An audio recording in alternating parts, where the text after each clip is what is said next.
የጸደቁ የምርጫ ክልል ውጤቶችን እንደተጠናቀቁ ከስር ይፋ እያደረገ ያለው የኢትዮጵያ ብሔራዊ ምርጫ ቦርድ በትላንትናው ዕለት አመሻሽ ላይ በሰጠው መግለጫ ድምጽ ከተሰጠባቸው 1139 የምርጫ ክልሎች ውስጥ የ1131 የምርጫ ክልሎችን ውጤቶች መረከቡን አስታውቋል።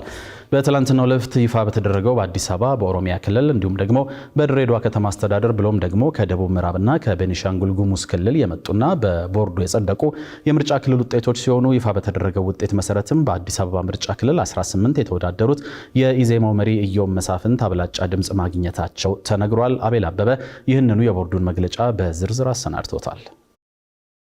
የሰባተኛውን ሀገራዊ ምርጫ ውጤቶች በማዳመር እንዲሁም በማጣራት ስራ ላይ የሚገኘው የኢትዮጵያ ብሔራዊ ምርጫ ቦርድ ከየምርጫ ክልሎቹ የሰበሰባቸውንና ያጸደቃቸውን ውጤቶች በተከታታይ ይፋ እያደረገ እንደሚገኝ ይታወቃል። ቦርዱ በትላንትናው ዕለትም ያጸደቃቸውን የምርጫ ክልል ውጤቶች ይፋ ባደረገበት መግለጫውን እስከሰጠበት ሰዓት ድረስ የ1131 የምርጫ ክልሎች ውጤት እንደደረሱት በሶማሌ ክልል እንዲሁም በአማራ ክልል ያሉ 8 የምርጫ ክልል ውጤቶች ደግሞ ገና አለመድረሳቸውን ነበር የተናገረው። ከ1139 ምርጫ ክልሎች በአሁኑ ወቅት በቦርዱ የውጤት ማረጋገጫ የስራ ክፍል 1131 ደርሰዋል። 8 ነው የሚቀረን። ከዚህ ውስጥ ከ501 የህዝብ ተወካዮች ምክር ቤት 497 ደርሰው ቀሪዎቹ 4 ናቸው። ከክልል ምክር ቤት ከ638 የክልል ምክር ቤት 634 ደርሰው 4 ቀሪ ናቸው። ስለዚህ በድምሩ 8 ከ8 ምርጫ ክልል እንጠብቃለን። በትላንትናው ዕለት ይፋ የተደረጉት በህዝብ ተወካዮች ምክር ቤት እንዲሁም በክልልና የከተማ አስተዳደር ምክር ቤቶች መቀመጫ ወንበር ለማግኘት የተወዳደሩ እጩዎች የጸደቁ ውጤቶች ሲሆኑ በአብዛኞቹ የምርጫ ክልሎች የብልጽግና ፓርቲ እጩዎች የድምጽ ብልጫ ማግኘታቸውን የቦርዱ መግለጫ አመላክቷል። በአጠቃላይ በዛሬው ዕለት ያጸደቅናቸው ውጤቶች ከደቡብ ምዕራብ 1 የክልል ምክር ቤት፣ ከማዕከላዊ ኢትዮጵያ 1 የህዝብ ተወካዮች ምክር ቤት፣ ከቤኒሻንጉል ጉሙዝ 1 የህዝብ ተወካዮችና 1 የክልል ምክር ቤት፣ አዲስ አበባ 1 የህዝብ ተወካዮች ምክር ቤት፣ ድሬዳዋ 15 የክልል ምክር ቤት፣ አማራ 1 የህዝብ ተወካዮች ምክር ቤት እና ኦሮሚያ 4 የክልል ምክር ቤትና 7 የህዝብ ተወካዮች ምክር ቤት የኢትዮጵያ ብሔራዊ ምርጫ ቦርድ በተሰጠው ስልጣን መሰረት ተረጋግጠው የጸደቁ ውጤቶች ናቸው። ቦርዱ በትላንትናው ዕለት የእነዚህን እጩዎች ውጤት ይፋ ሲያደርግ በአዲስ አበባ የምርጫ ክልል 18 ለህዝብ ተወካዮች ምክር ቤት ወንበር ለማግኘት በተደረገው ምርጫ የኢዜማው መሪ ኢዮብ መሳፍንት አብላጫ ድምጽ ማግኘታቸውን ያሳወቀው። በምርጫ ክልሉ የተመዘገቡ አጠቃላይ መራጮች ቁጥር 28977፣ የተወዳደሩት ፓርቲዎች ባልደራስ ለእውነተኛ ዲሞክራሲ፣ ትብብር ለኢትዮጵያ አንድነት፣ ህዳሴ ፓርቲ፣ ኢዜማ፣ የወሎ ህዝቦች ዲሞክራሲያዊ ፓርቲ፣ ነጻነትና እኩልነት ፓርቲ እና የኢትዮጵያ ዲሞክራሲያዊ ህብረት።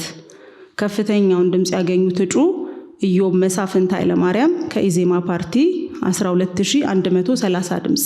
ምርጫ ቦርድ አስቀድሞ ባወጣው የጊዜ ሰሌዳ መሰረት ትላንት ሰኔ 4 ቀን 2018 ዓ.ም አጠቃላይ የምርጫ ውጤት ይፋ ይደረግበታል የሚል እቅድ ነበረ።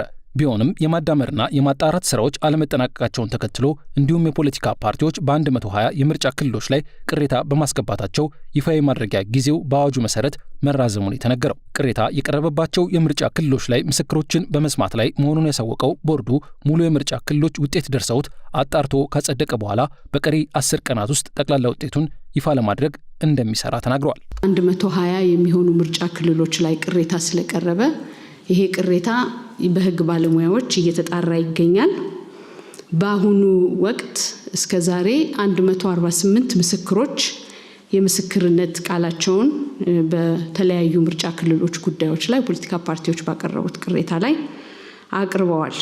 እነዚህ ቅሬታ የቀረበባቸው ምርጫ ክልሎች ውጤት ሳይፈታ ወይም ምላሽ ሳያገኝ ይፋዊ መግለጫ መስጠት እንደማይቻል በአዋጁም ላይ ተቀምጧል። ያንን ግን እስከሚጠናቀቅ ድረስ የተወሰነ እስከ 20 ቀን ማለት ከድምጽ መስጫ ቀን እስከ 20 ቀን ይሄንን ማድረግ እንደሚቻል ህጉ በግልጽ አስቀምጦታል።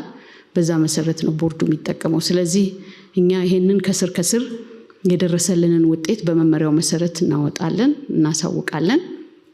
አጠቃለን ደግሞ ያ የህግ ገደብ ከተቀመጠበት ጊዜ ሳያልፍ ውጤቱን እናሳውቃለን። የምርጫ ቦርድ የድምጽ ማጣሪያ ማዕከል ውስጥ ላለው የኦዲት ክፍል 205 ጉዳዮች መቅረባቸውን ተከትሎ ምን ያክሉ እየተፈቱ ነው የሚል ጥያቄ የቀረበላቸው የቦርዱ ሰብሳቢ ከ2 ቀናት በፊት 8 የኦዲት ጉዳዮች ቀርበውለት የተወሰኑትን አጽድቆ የተወሰኑትን ለበለጠ ማጣሪያ መመሪያ ሰጥቶባቸዋል ያሉት። በዚሁ ጊዜ የምርጫ ክልል ውጤቶችን በመያዝ አሸናፊነትን እያወጁ ያሉ ፓርቲዎችን አስመልክቶ ጥያቄ የተነሳለት ቦርዱ የምርጫ ክልል ውጤቶች በቦርዱ ተረጋግጠው ይፋ እስካልተደረጉ ድረስ እውነተኛነታቸውን መወሰን አይቻልም ነው ያለው።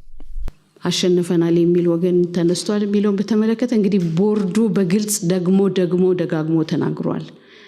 አሸናፊን በእንዲህ አይነት መንገድ ይፋ አድርጎ የሚናገረው የኢትዮጵያ ብሔራዊ ምርጫ ቦርድ ነው።